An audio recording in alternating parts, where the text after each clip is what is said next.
Mr. Speaker, the first formal review of tiering decisions is taking place this Wednesday, 2 weeks after the new rules came into force. However, I need to tell the House that over the last week, we've seen very sharp exponential rises in the virus across London, Kent, parts of Essex and Hertfordshire. We do not know the extent to which this is because of the new variant, but no matter its cause, we have to take swift and decisive action, which unfortunately is absolutely essential to control this deadly disease while the vaccine is rolled out. In some parts of these areas, the doubling time is around every 7 days. This isn't just about rising rates among school-aged children anymore, but in all age groups, including the over 60s. And we know from painful experience that more cases lead to more hospitalizations and sadly, the loss of more of our loved ones. Hospitals across the capital, Essex and Kent, are already under pressure, and we know that this doubling of cases will be mirrored in hospital admissions, and it only takes a few doublings for the NHS to be overwhelmed. Our NHS is straining every sinew to cope with the pressures, as they always do, but if cases continue to double, even they will be overwhelmed. So we must act now to shift the curve, because when the virus is growing exponentially, there is not a moment to spare. We're therefore acting ahead of the formal review date. I'm very grateful to colleagues at Public Health England, NHS Test and Trace, and the Joint Biosecurity Centre, whose surveillance of this virus means that we can act very rapidly when a problem arises. We've therefore decided to move Greater London, the south and west of Essex, which includes Basildon, Brentwood, Harlow, Epping Forest, Castle Point, Rochford, Malden, Braintree and Chelmsford, along with Thurrock and Southend-on-Sea borough councils, and the south of Hertfordshire, which means Broxbourne, Hertsmere, Watford and the Three Rivers Local Authority, into Tier 3, which is the very high alert level. This means that people can only see friends and family they don't live with or are in a support bubble with in outdoor public places, and of course in line with the rule of 6. Hospitality settings must close except takeaway and delivery, and people should avoid travelling outside their area and reduce the number of journeys they make wherever possible. Now, I know that this is difficult news, and I know that it will mean plans disrupted, and that for businesses affected, it will be a significant blow. But this action is absolutely essential, not just to keep people safe, but because we've seen early action can help prevent more damaging and longer-lasting problems later. Mr. Speaker, these restrictions will come into force at midnight on Wednesday morning, because when the virus moves quickly, we must move quickly too, and we must take the actions that are not necessarily easy, but are effective. We'll continue to stand with those who are most impacted through our furlough scheme and support for the self-employed. We've already begun to surge mobile testing into these parts of London, Essex and Kent, and we're extending community testing too. In addition, I can tell the House that this weekend, as part of our expansion of community testing, we're extending it to 67 local authorities across England. And further, today we'll be publishing a guide for colleagues to promote, support and champion local community testing and contact tracing. We'll be using millions of newly invented tests to reduce the rate of infection in areas where infection is highest and help to move down through tiers and closer to normal life. Mr. Speaker, thanks to the forces of science, help is on its way. But while we know now that that day will come, this isn't over yet. And while we deploy the fruits of scientific endeavour to make the country safe, we must do what it takes to protect our loved ones and our NHS now. I know these steps are hard, but we must not waver as we enter the final stretch, so that when we look back on this time of crisis, we can all say that we played our part. And I commend this statement to the House. We now come to Shadow Secretary of State, Jonathan Ashworth. Grateful, Mr. Speaker, and as always, grateful to the State for advance side of his statement. This is a virus that, without adequate restrictions in place, spreads with ferocity. And case rates are increasing again, hospital admissions climbing, they are edging up. Last week, the England-wide rate was 159 per 100,000. Now it's 188 per 100,000. That's a 20% increase. Across London, cases have increased 30%. Across the east of England, 36%. 6%. So none of us are surprised at the action he is taking today. Indeed, he was warned that tier 2 wouldn't be enough to contain the spread of the virus in many places. And indeed, it looks like in some areas, such as Kent, tier 3 isn't enough to contain the spread either. Elsewhere in the country, tier 3 does appear to be allowing the virus, forcing the virus to flatline, and indeed the northwest is trending down. But overall, the increasing areas are rising faster than the decreasing areas are falling. And as things stand, we are heading into the Christmas easing with diminishing headroom. The buffer zone these tiers were supposed to provide is getting much thinner. So what is his plan to keep people safe through Christmas and avoid huge pressures on the NHS in January? What is his plan to support an exhausted, underfunded, understaffed NHS through January to deliver the care patients will need? And is he confident that our NHS won't be so overwhelmed in January that it impacts the vaccination programme? Now, our response throughout to COVID could have been stronger had contact tracing been more effective. In boroughs like Islington, only 65% traced by the national system. In Tower Hamlets, only 60%. In Barking, 61%. And yet test and trace is costing 22 billion, more than the policing and fire service budgets combined.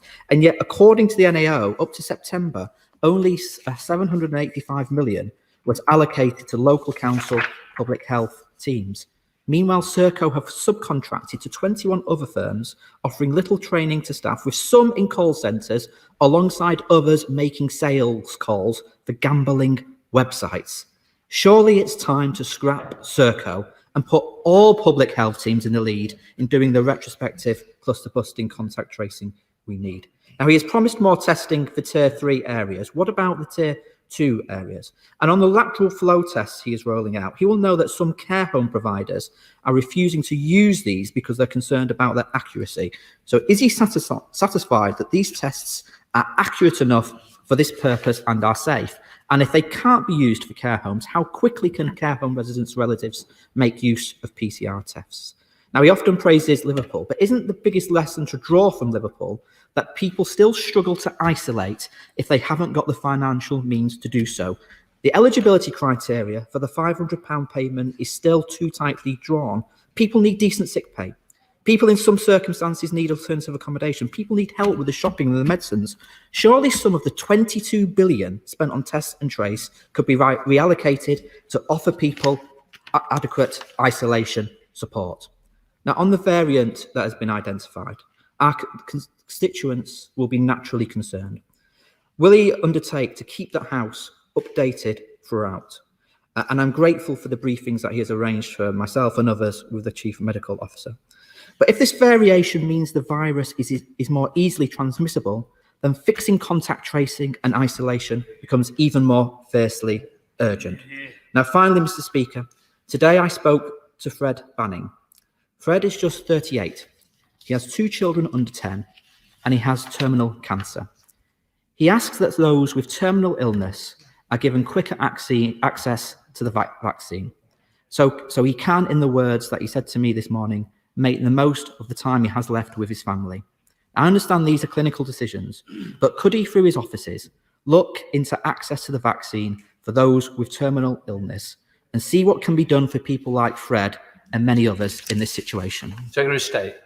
Thank you very much, Mr. Speaker. Well, I'm glad to say that across large parts of the country, there is very good evidence that tier 3 restrictions are working and the rates are coming down. But we do need to be vigilant. And as he knows, overall, rates are no longer coming down, and hence we're having to take further action.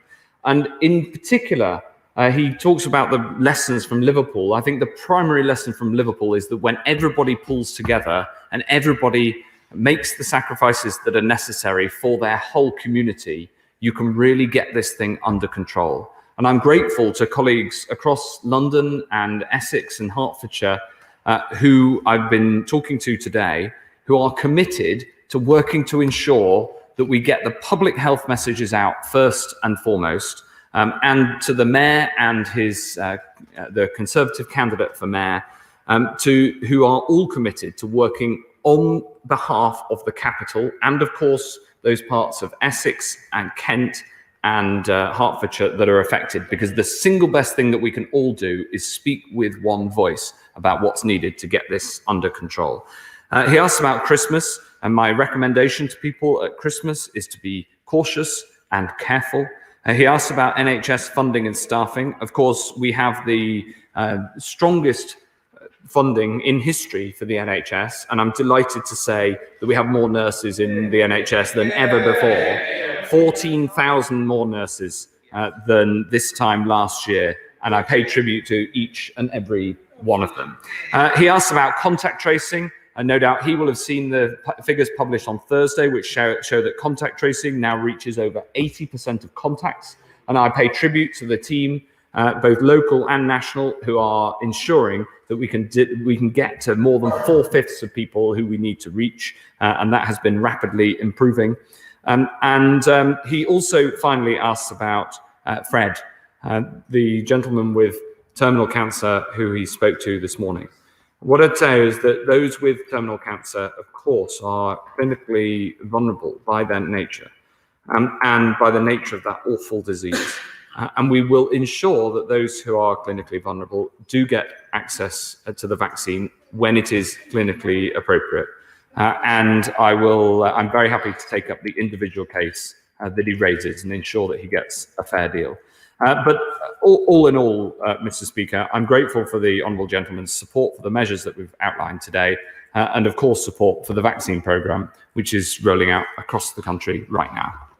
I now come to the Chair of the Select Committee, Jeremy Hunt.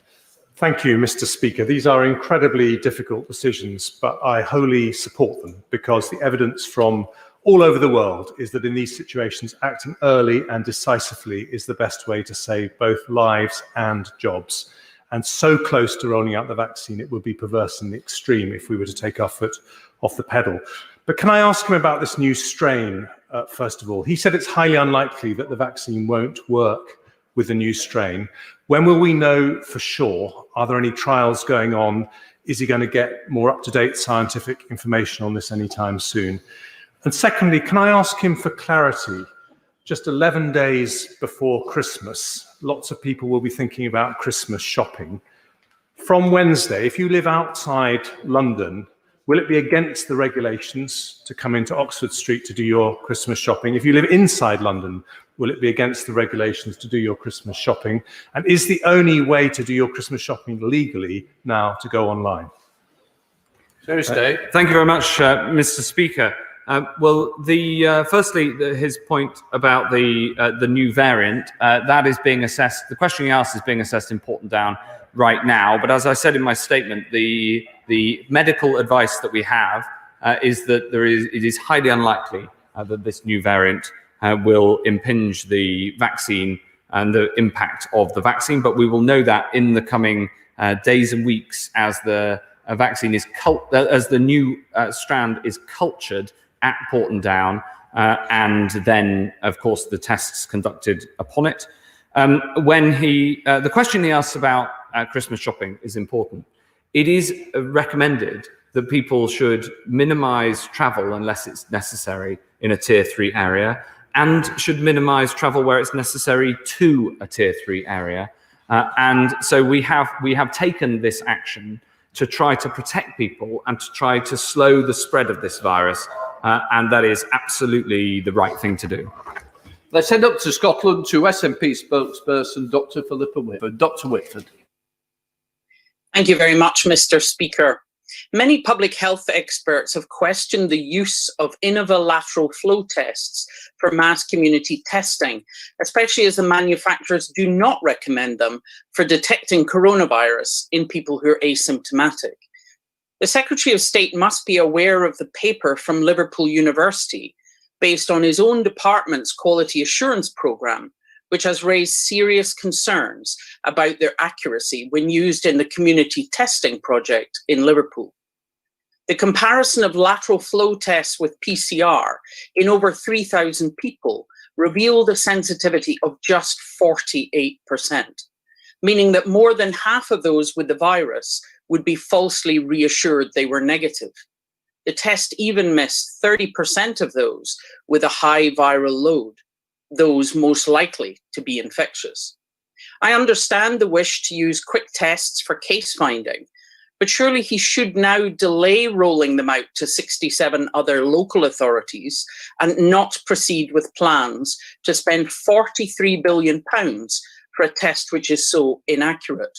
Would it not be better to focus funding on easier and quicker access to PCR tests? With more than half of all positive cases being missed, does he accept that despite the proposal by Baroness Harding, these tests cannot be used to release people who are contacts from isolating? And on the basis of this study, the Liverpool Health Protection Board have abandoned plans to use lateral flow tests to check visitors to care homes. So will he be recommending that local authorities and providers return to PCR testing for care home staff and family visitors to reduce the risk to the most vulnerable residents? Secretary of State. Mr. Speaker, I think that this argument against testing is wrong. I think that we should test, and that's what we're doing on this side and this government.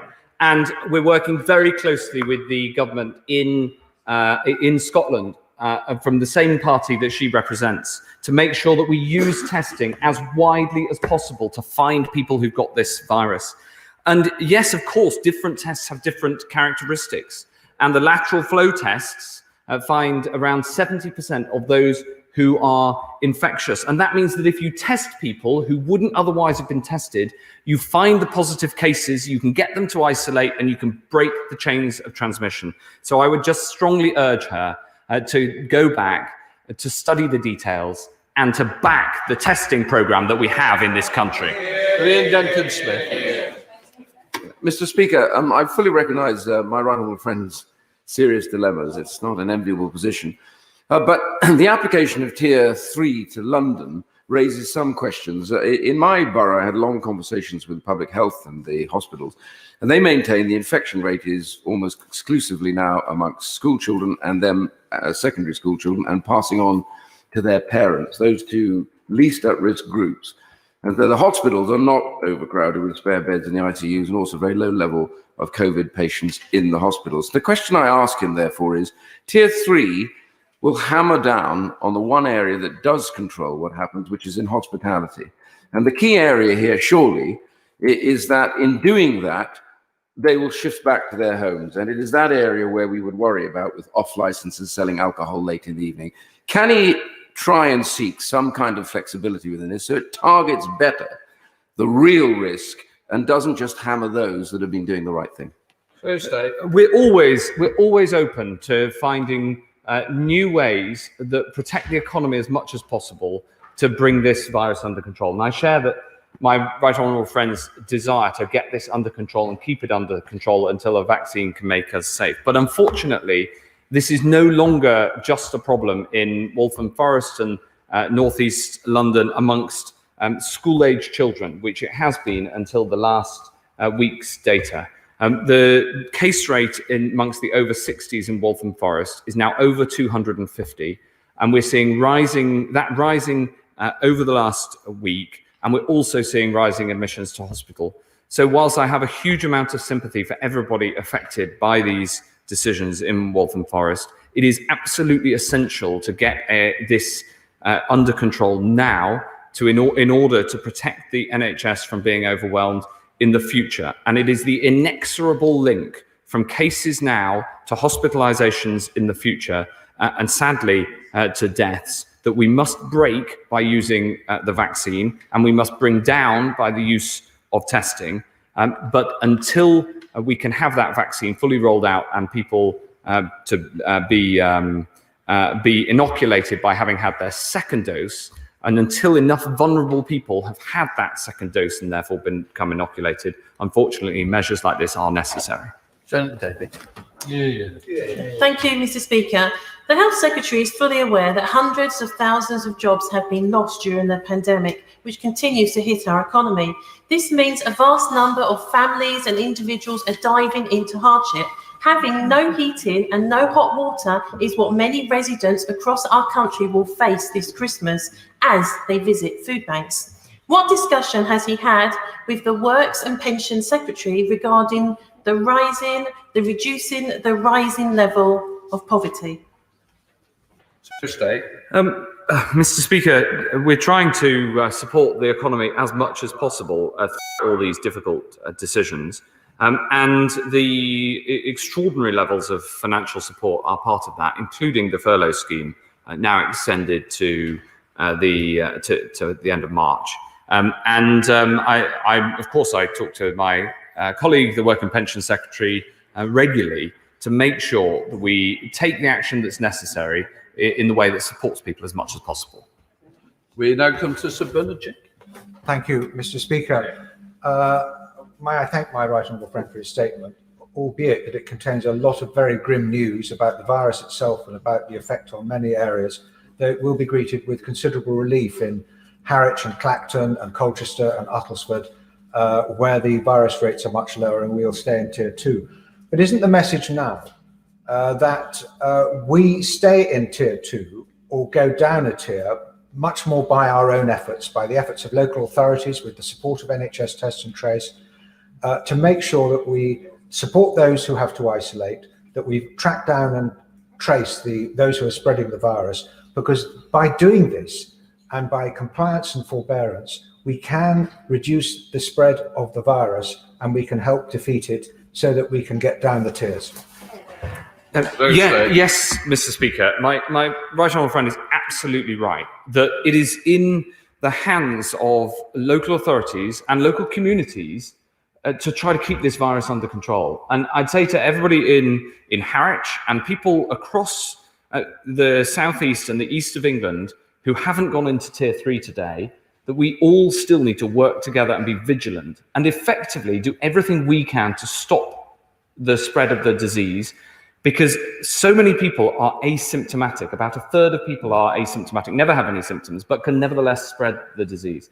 I'm very grateful to my right honourable friend for the work that he's done in giving me ideas to bring forward this pact to support colleagues to help in this effort, because the links between the national system and the local authorities are getting stronger all the time. And I want colleagues also to be able to play our part, especially as those of us who through our campaigning know our communities well, to get into communities to spread the message that if we all stick by the rules and if we get the testing in and the contact tracing in, then we'll be able to keep this under control.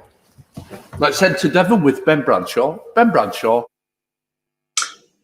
With cases in Devon down to 71 per 100,000 and falling, and COVID hospital admissions also falling, will the only reason that Devon doesn't go into Tier 1 this week be because of the shortage of staff and hospital capacity after 10 years of Conservative government cuts?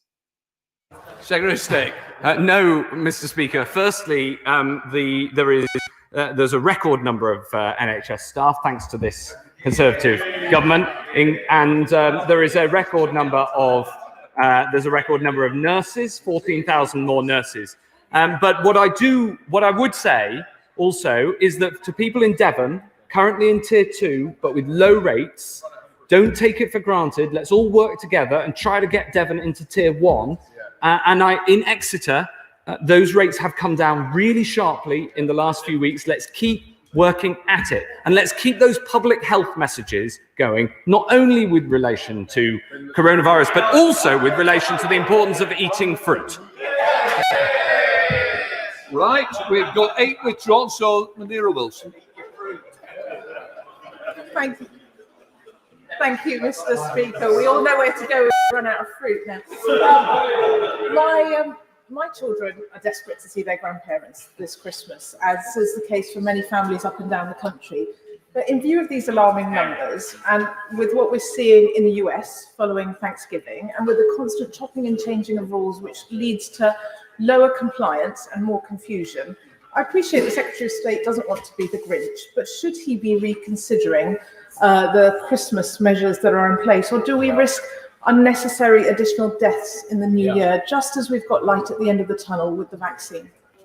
So, State. Well, I would recommend to people to exercise caution over Christmas, especially with respect to seeing elderly relatives who, of course, people are yearning to see. I understand that. But I think it is important that people not only abide by the rules, but also take personal responsibility in case they have coronavirus, might be passing it on, but don't have any symptoms and don't know about it. Let's head to Essex with Robert Halfon. Robert Halfon.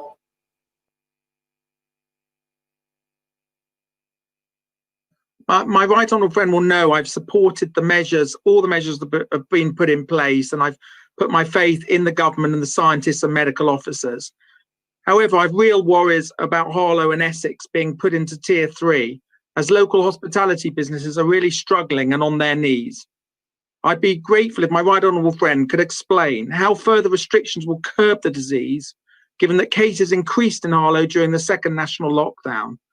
I understand that the virus recently stabilised in Harlow and there have been no rates of increase in the over 60s in the last week. Further to this, the overall increase in cases in Harlow is 12% against a regional average of 40%. So I ask my right honourable friend to consider keeping Harlow in Tier 2.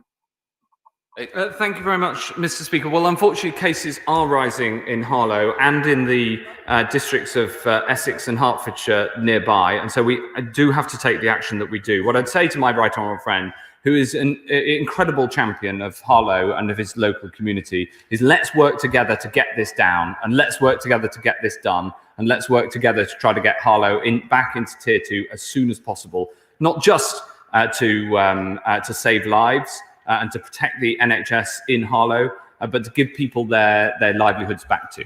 Jim. Thank you, Mr. Speaker, and thank the Secretary of State for his update and keeping us okay with what's happening in relation to COVID. As a type 2 diabetic, I will take my vaccine when the time comes for me to take it and make sure everybody all gets it before I do. But could the Minister outline the response from the medical community as to the reactions to the vaccination and the safety of these drugs for those who feel, in some cases, that it's been rushed through? On the contrary, Mr. Speaker, all of the safety checks that are necessary have been carried out, and we continue to monitor the rollout of the vaccine throughout the UK. And the MHRA have done a terrific job at doing that and continue to do so. For instance, my team and the MHRA were having an update assessment on Saturday morning to check the progress of the first week's rollout. And I'm delighted to say we're able to keep doing that. And I would just say to him and to everybody else who wants to see the impact of the vaccine, look at the faces of those who've had their first dose and how pleased they are to have had it and to be able to get that step closer to protection from this awful disease. Let's do that. Thank you, Mr. Speaker. I note that Essex and Hertfordshire have been split into two, partly Tier 2, partly Tier 3. However, Greater London has been treated as one. In central London, our cases are significantly below the national average. And whether this House likes it or not, central London is the powerhouse of our national economy. Can my right honourable friend tell me why London has been treated differently from Essex and Hertfordshire? Thank you very much. Mr. Speaker, as you know, we look at, in great detail and at granular level at the geographies that these restrictions have to cover. And unfortunately, central London case rates are rising. And we know that if an area is surrounded by other areas where there are significant increases, then those tend to move into an area if it's left out of a set of restrictions. I understand, of course, the impact on the economy, but the very clear public health advice was that London should move together because all areas of London are seeing an increase in rates and we need to stop that. Let's head up to Greater Manchester with Tony Lloyd. Tony Lloyd. Thank you, Mr. Speaker. The Health Secretary seems to answer rather dogmatically to the Honourable Lady for Central Ayrshire about the lateral flow test. Can I say to him that it does seem reasonable that as a diagnostic for people to self-isolate, it has validity, but with a very high false negative? Is he seriously recommending this is the first line of defence for people going into our care homes? Because if it is, I think it's a very dangerous proposition on his part. Thank you very much. I think that it is important that we use the right tests in the right circumstances with the right other conditions. So, for instance, there is very clear visitor guidance, of which testing is one part, but PPE is another critical part. And so the nuanced question that he asked, I think, is an entirely reasonable one. The thing that I find frustrating is the idea that we should discourage people from coming forward for asymptomatic testing, where the task is to find as many people as possible who have the virus and get them to isolate. So, yes, we should ensure that visiting to care homes is done as safely as possible, and there are health upsides to visiting as well as the challenges posed by the virus. But in terms of asymptomatic testing, I would encourage people where it's available to come forward because that's how we find where this virus is and help to isolate them. Let's head to Derbyshire with Nigel Mills. Nigel Mills. Thank you, Mr. Speaker. Can I thank the Secretary of State for the rollout of lateral flow tests across Derbyshire? When he does his reassessment on Wednesday, would he be willing to look at more localised geography, perhaps based around hospital catchment areas, and divide the county of Derbyshire between north and south, rather than use the whole county, which is not a very functional geography on the ground? We're happy to look at the human geographies, as my right honourable friend, the Prime Minister, put it, as we have with the decision today to go to take parts of Essex and parts of Hertfordshire into Tier 3, precisely because of those human geographies. And we also look at the travel to work patterns and the travelling patterns to see where the likelihood of spread is greatest. And we set out the data on which we take the decision. So I think the answer to my honourable friend is yes. We go to Alan Brown. Thank you, Mr. Speaker. Contact tracing in Scotland is led by public health professionals and achieves contact rates up to 95%. Down here, as we know, it's handed out to privatised companies like Serco. Now, Serco's got a 400 million contract that they then subcontracted to 21 further companies. What assurances does it have that there's sufficient coordination across these 21 companies and Serco, and that everything's under control rather than further layers of complexity?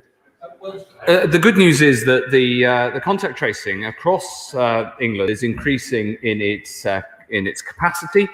It's getting faster, and it's finding more and more contacts.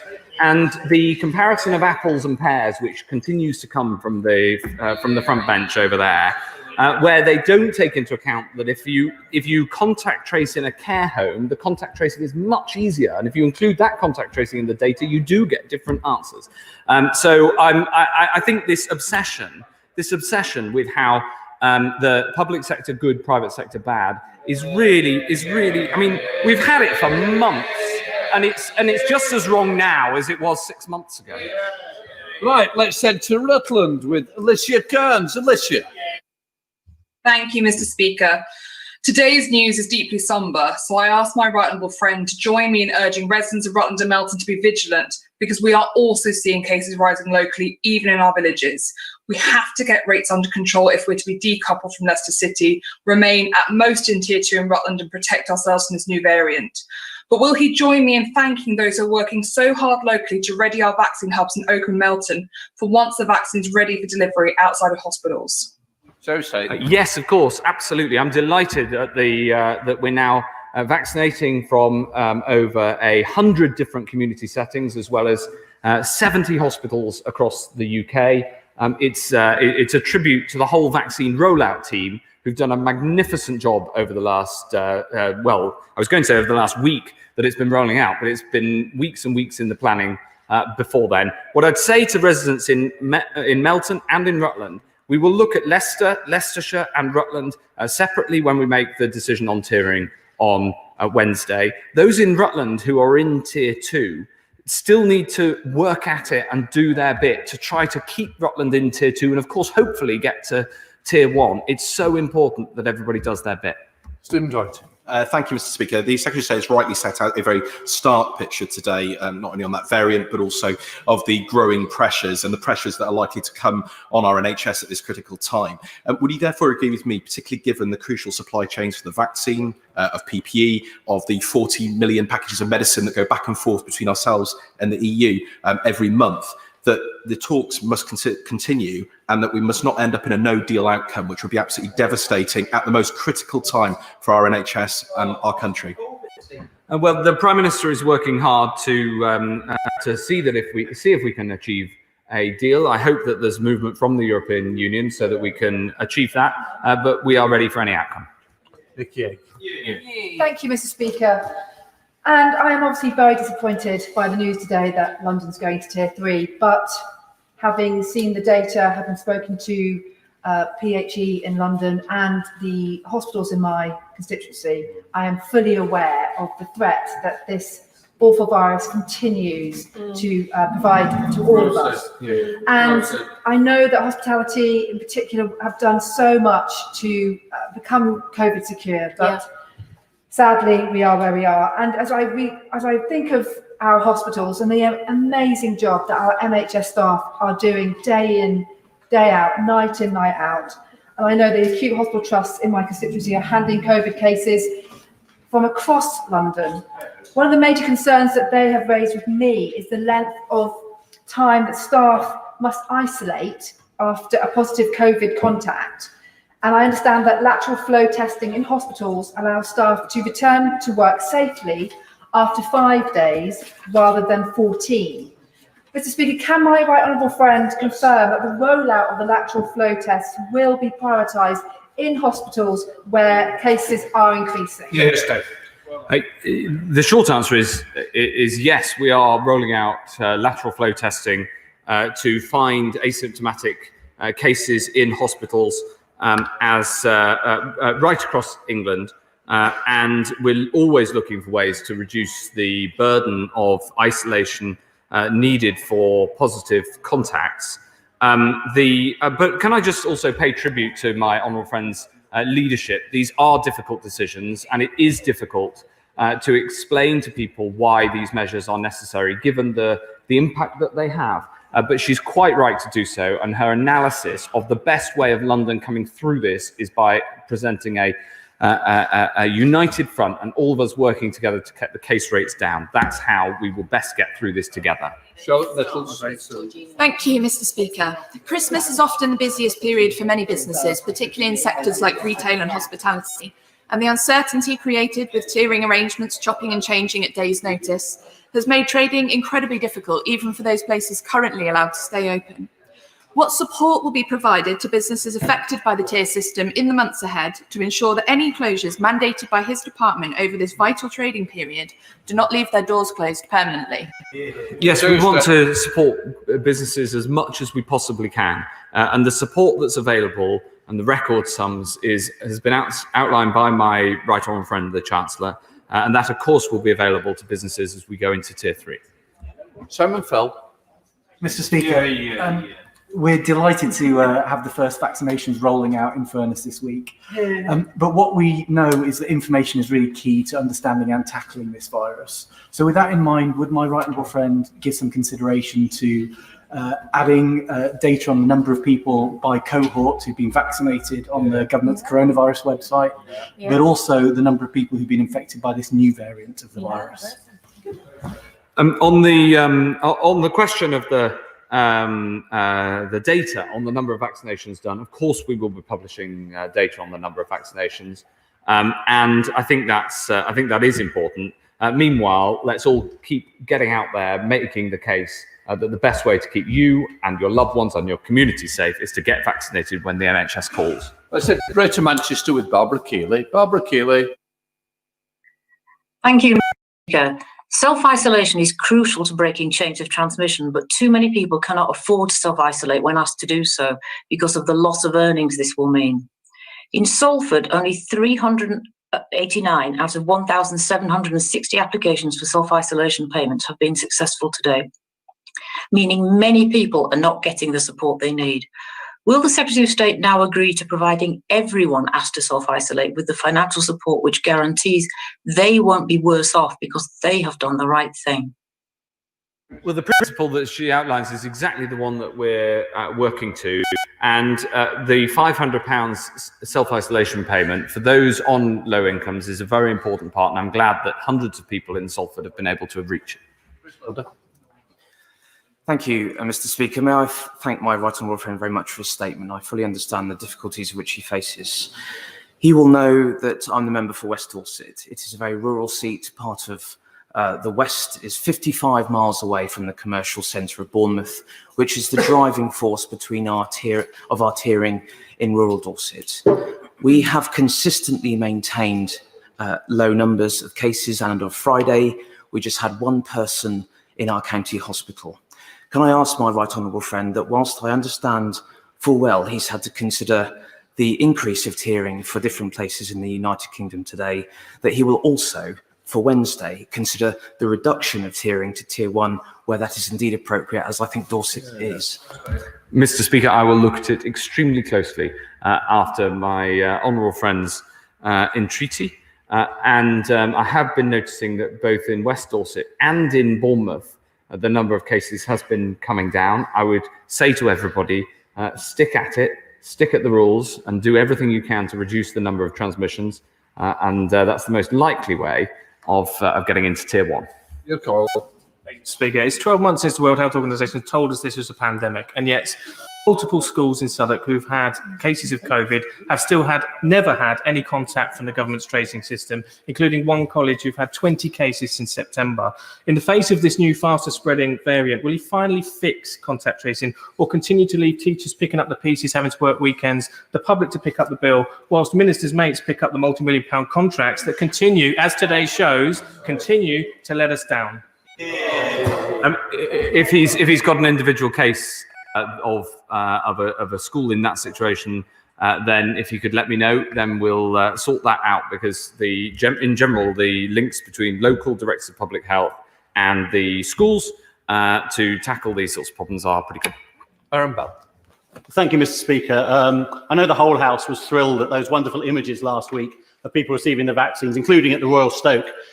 They, like hospitals across the country, have been gearing up for that moment for months, and it was a really emotional moment for them.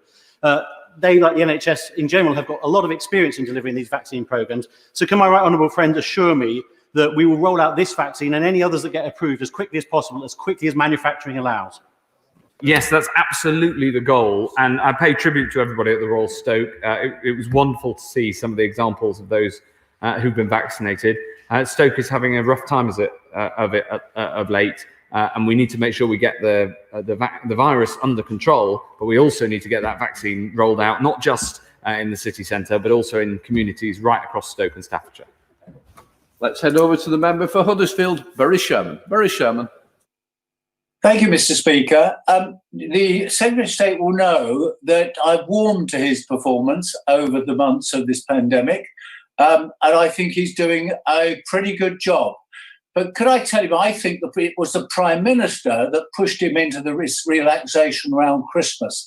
And can I warn him that my local hospitals, Huddersfield and Halifax, are preparing for an awful surge after Christmas at the very wrong time in January, February, when we do not want that kind of pressure.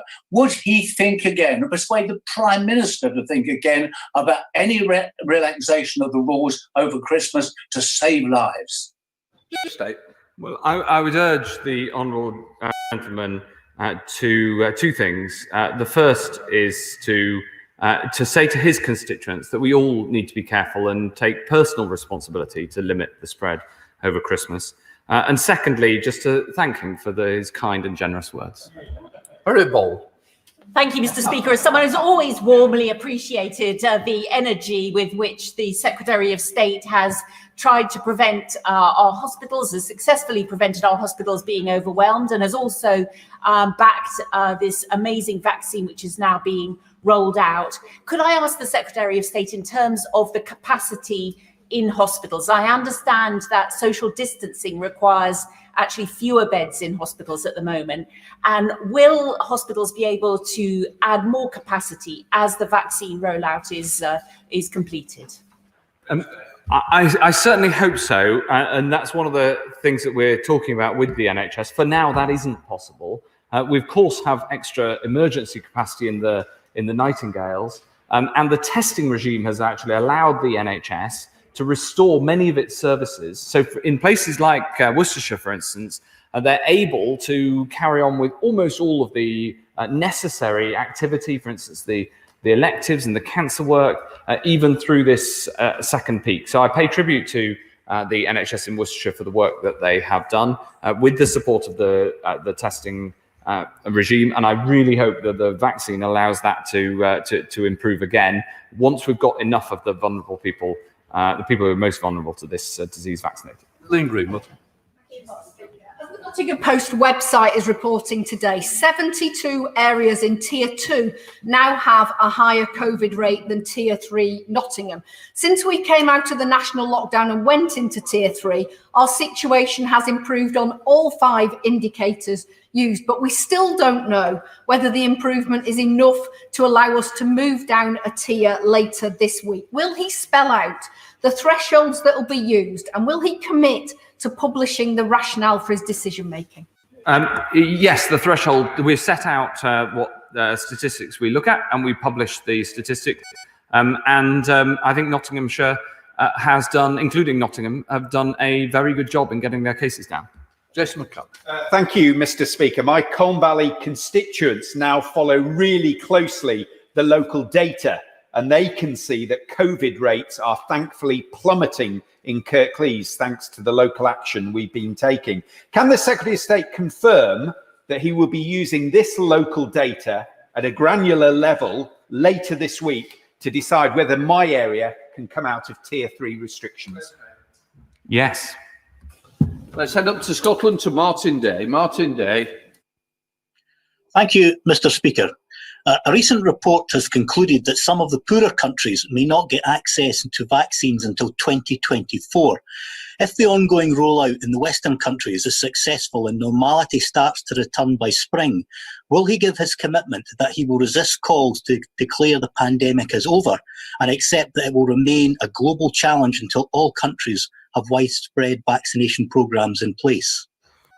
Well, thanks to the strength of the UK, we have put more funding into the global vaccination effort than any other country in the world. I'm proud of that fact. And of course, we have to work together to ensure vaccines are available everywhere. Thank you very much indeed. Mr. Speaker, since the national lockdown, the recent one began, the infection rate in Leeds has fallen from more than 400 cases per 100,000 to less than 140 today. And the number of COVID patients in hospital has declined by 45% in the last month alone. He will be aware that the city has, on balance, recommended that Leeds moves from Tier 3 to Tier 2. Businesses have been terribly affected. And I realise he can't give an answer today, but does he accept that having assured areas that where they are placed in the tier system will depend on the efforts they make to get the numbers down, and Leeds has done a great job, that the credibility of that statement needs to be reflected in decisions about where the areas are then put when they show a dramatic reduction? Madam Deputy Speaker, the Right Honourable Gentleman has made a typically wise intervention ahead of the decision making on Wednesday as to the wider tiering decisions for the rest of the country. Now we go to Romsey to Caroline Noakes. Thank you, Madam Deputy Speaker. The Care Minister has today indicated that there are 12,500 retired GPs and nurses seeking to help with the rollout of the vaccination programme. My constituent David is one of those. He's 67 years old, fit and well, and keen to do his bit. But the system where he has to log on to apply keeps timing him out. I know that my right honourable friend is an absolute whiz with apps. Please, can he make sure that this one works for people like David? Yes, I'm absolutely thrilled at the number of former clinicians who've come back to support. In fact, when I went to see the vaccine being injected in Milton Keynes, I met some of them, and I'll look into the little whizzing box that is stopping my right honourable friend's constituent from applying. Derek Twigg. Thank you, Madam Deputy Speaker. The Secretary of State knows I asked back in April to have mass testing in Halton, so better late than never. Go down to the new mass testing centre in the community centre in Widnes in my constituency this morning and have a test, which I'm pleased to say was negative, but it literally took 10 minutes. I had the result back in 30 minutes. But my question is to the Secretary of State, could he say more about when he expects the vulnerable elderly to have had the second dose of the vaccine? There has to be a 21-day window from the first vaccine to And so we are aiming to send out invitations so that people can come as close to that 21-day marker as possible. Clinically, the 21 days is a minimum, not a maximum, but the goal is clearly on or as close to the 21st day as possible. Martin Vickers. Thank you, Madam Deputy Speaker. As my right honourable friend is aware, my Cleethorpes constituency is Tier 3, and though there has been a considerable drop in the infection rate, people are still concerned about the rollout of the vaccine. Can you give an update and an absolute assurance that my constituency will feature in the rollout in coming weeks? Yes, we're working very hard to get the rollout of the vaccine to every part of the country, including Cleethorpes. And I will look into exactly when the vaccine is arriving in Cleethorpes, and I'll get back to him as soon as possible. And we go to Sheffield to Paul Blomfield. Thank you, Madam Speaker. Now, the Secretary of State is right that at this critical moment, we must think about the NHS staff who we were clapping on the streets so recently, and we clearly must do everything possible to protect people from the spread of the virus. So can I press him to say how the advice for the Christmas period could be strengthened by the government to minimise transmission? And will he recognise the need for better financial support for sectors most affected by the measures that we need, like hospitality, and particularly for those who've fallen through the gaps in the Chancellor's schemes? Well, yes, with the decision to move areas to Tier 3 does come extra financial support. And as I've said several times, we do recommend that people exercise personal caution and responsibility over the Christmas period. And now we go to Ashfield to Lee Anderson.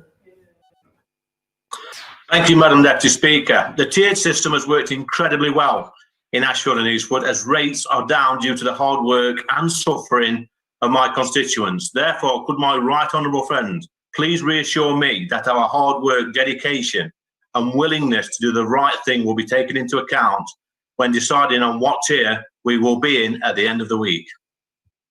My honourable friend knows from personal experience what this disease can be like. And he's been such a powerful voice for Ashfield, and I'll take his considerations into account when we make a decision on Wednesday. Laura Farris. Thank you, Madam Deputy Speaker. It's extremely concerning that more than 1,000 cases of the new variant have been identified in the southeast. But I understand that the vaccine still works. The ONS published data today that showed the mortality rate will fall by 84% when all the over 70s are vaccinated. Could my right honourable friend tell the House when he thinks that will be and what it will mean for the tiering system? I would love to be able to answer that question, believe you me. We don't know because it depends on the speed of manufacture of the vaccines and the approval or not of the Oxford vaccine by the MHRA. But the essence of the way that she asked the question is exactly how we're thinking about it in government. Tobias Elwood. Thank you very much, Madam Deputy Speaker. Could I echo the request from my Dorset colleague for both Dorset and indeed Bournemouth to be considered to be moved to Tier 1. The stats actually mark this out, and the hospitality industry would be most grateful. Madam Deputy Speaker, 2020 has been the most testing of years. 2021 should be different because of that vaccine. My concern is letting down our guard for 5 days during Christmas could be very dangerous indeed. Could I ask the Secretary of State to review those conditions, which I think were put together some time ago, come back to the House and present an updated version so we don't begin the new year with a third wave?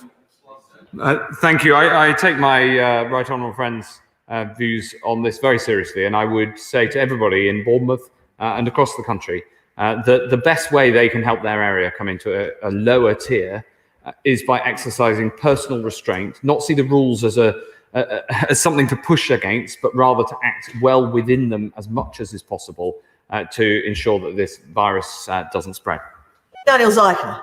Secretary of State talks a lot about test and trace, but far less about isolate. The Shadow Secretary of State made important points which I don't think were addressed by the Secretary of State. In my city, a couple of weeks ago, only 14 people had received a £500 payment. The reason people are not isolating is complicated. But what's gone wrong with the system? It really isn't working, is it? Yeah. Well, I'm glad to say that thousands of people are receiving the payment, and of course it is aimed at those on the lowest incomes who need the financial support in order to isolate. Jonathan Gullis. Thank you, Madam Deputy Speaker. Stoke-on-Trent has now seen our case rate drop to below 300 per 100,000 and boasts one of the highest testing rates in the West Midlands. The additional lateral flow test from the government, adding to the impressive work by Stoke-on-Trent City Council, means we can test up to 25,000 people now per week. So does my right honourable friend agree that community testing will be hugely important in helping areas like Stoke-on-Trent, North Kidsgrove and Tork? And can he confirm when mass vaccination sites in the city will appear? Yes, look, Stoke-on-Trent has had a tough time recently, but the Stoke-on-Trent City Council and the community testing that's going on in Stoke-on-Trent is very impressive. And what all of us as MPs can do is lean into that and to help support the council and the military and others in delivering that testing in our communities. And we've set out details of how we can all do that today so that every single one of us can play our part. Andy Slaughter. Thank you, Madam Deputy Speaker. Can I return to the vaccination of those with terminal illnesses? The wife of one of my constituents, aged 70, with stage 4 bowel cancer and receiving palliative care, contacted me at the weekend. If his only priority is being 70 and extremely vulnerable, he's in the 4th cohort for vaccination. The terminally ill should be in the 1st group. Will the Secretary of State make that change? And will he give a timescale for each of the 9 priority groups for receiving the vaccine? Well, the honourable member asked a very sensitive and reasonable question. And of course, it's right that we follow the clinical guidance in terms of the order of priority, and we should, which does include those who are clinically extremely vulnerable to this disease. On the timescales, I'm afraid the answer is the same answer to him as my honourable friend, which is that we don't know because it depends on the speed at which the manufacturers can produce this vaccine. Faye Jones. Thank you, Madam Deputy Speaker. Last week, I was absolutely delighted to see the vaccine rolling out across Brecon and Radnorshire. I'm hugely grateful to the Vaccine Task Force and the thousands of volunteers who have bravely stepped forward to take part in the trials, including, and I declare an interest at the same time, my dad. Can my right honourable friend confirm that the vaccine has undergone months of rigorous trials and that work continues to ensure that other vaccines can be rolled out as quickly, but most importantly, as safely as possible? Absolutely. My honourable friend puts it exactly right. We're working very closely with the Welsh NHS to deliver the vaccine right across Wales. And may I just pay tribute to my honourable friend's father, who continues to play a leadership role in his community by stepping forward for one of the trials. West Streeting. Thank you, Madam Deputy Speaker. Mass testing in schools is something we've repeatedly called for in order to make sure they can open safely.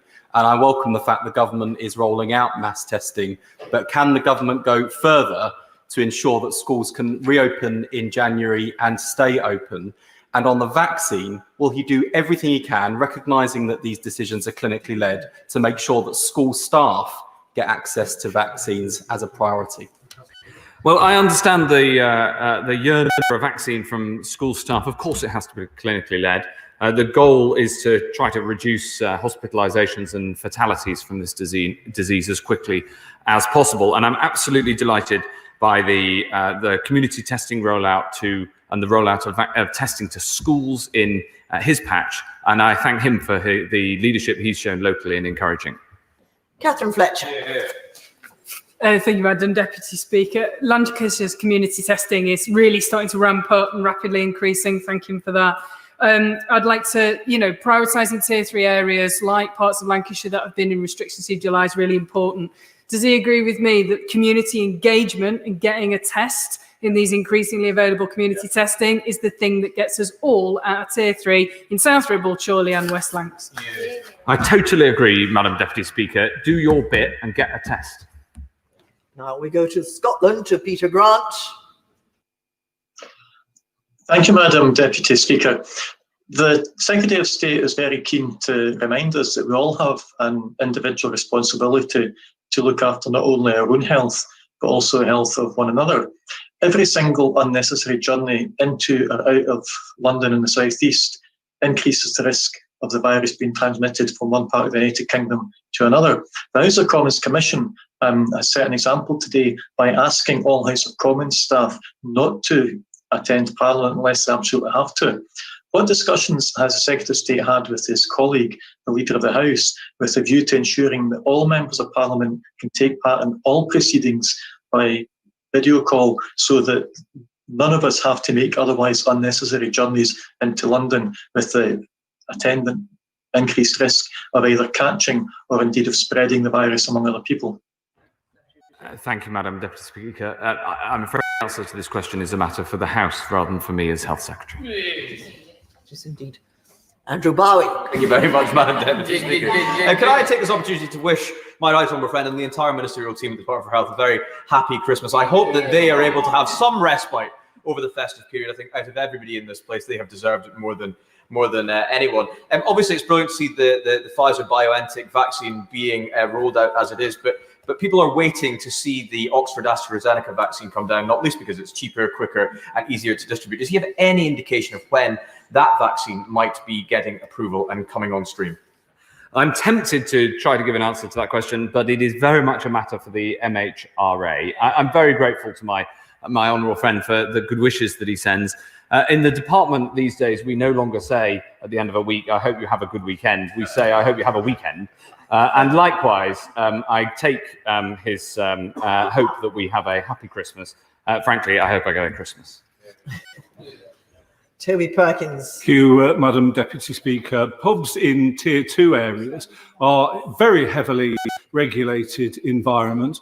In Tier 3, they're completely closed. Nothing like the same restrictions are in place on public transport, in retail shops, in care homes and other areas where we've seen much more of a spread than there is within the pubs. So will the Health Secretary consider, rather than just shifting areas from Tier 2 to 3, when Tier 2 clearly isn't working, actually rethinking his whole approach so that we see the pub sector given the support that it needs because actually it's a much more regulated, much safer environment than many of the areas that the government haven't regulated? Thank you, Madam Deputy Speaker. Many of the facilities that he talks about, like care homes, are doing unbelievable work to remain COVID secure. Look, I understand the impact of this on hospitality. And I love the hospitality businesses of our country. I love going to pubs. But unfortunately, we need to tackle this virus, and it does mean the necessity of some very difficult decisions. Now we go to Essex, to Stephen Metcalfe. Thank you, Madam Deputy Speaker. As I'm sure my right honourable friend will appreciate, this news will be a bitter blow to people across Basildon and Borough. But I accept that case numbers are sadly rising rapidly despite the recent lockdown. Therefore, can he assure me that as we start mass asymptomatic testing in both schools and the community to identify those who are unwittingly carrying the virus, that there will be enough rapid tests available for all those who need and want one? Yes, and I strongly commend my honourable friend's leadership locally. These are tough decisions, but let's get this testing going. Let's get everybody coming forward to get a test if they can, and let's find those cases. Let's ask people then and require them to isolate, and then break the chains of transmission and get Essex and Thurrock back out of Tier 3 as soon as we possibly can. Chris Branch. One of my very closest friends, Dan Lass, who I knew for more than 30 years, died of leukemia last Thursday morning. And he was in the United States of America. So, but I want to ask the Secretary of State about the cancer recovery plan in this country, because of course cancer still carries on killing people. There are lots of people who've ended up not presenting this year. I know we've got things going again, even during the second wave, and that's an amazing job by all the oncologists and all the doctors.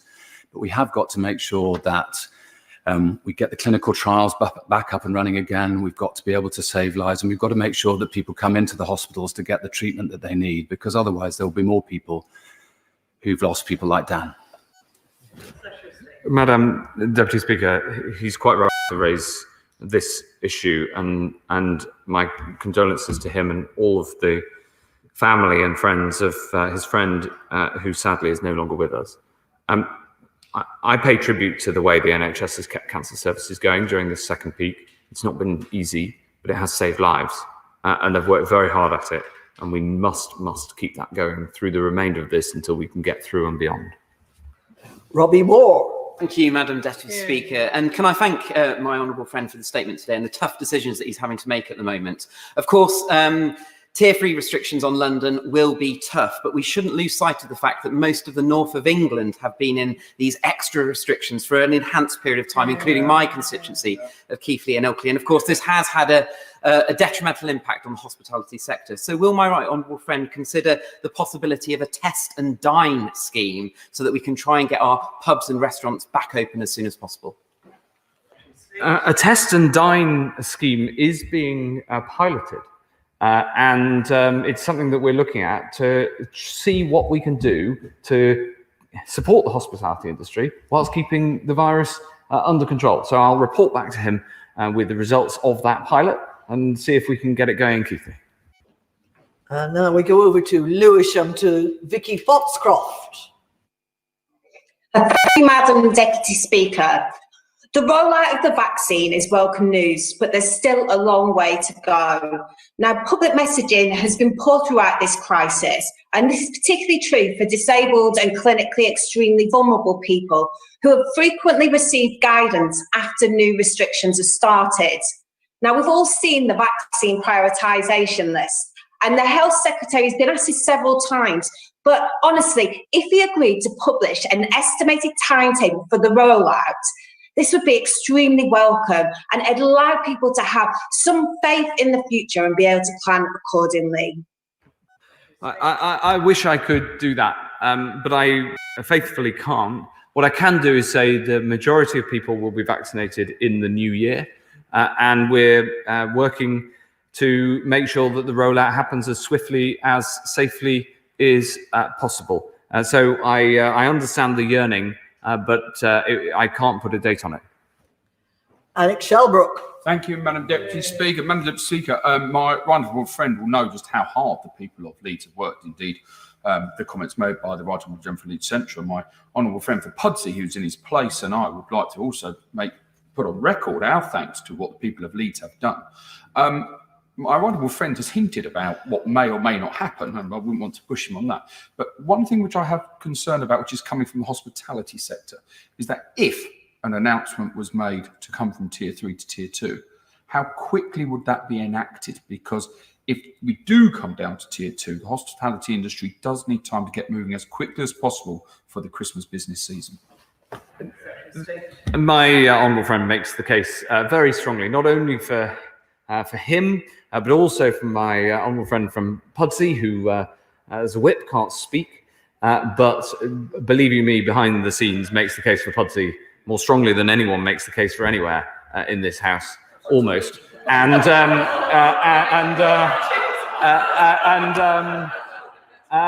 it's a team effort. The specific answer to the question is the decisions made on Wednesday will be published on Thursday and come into effect in the early hours of Saturday morning. Evan Jones. Speaker.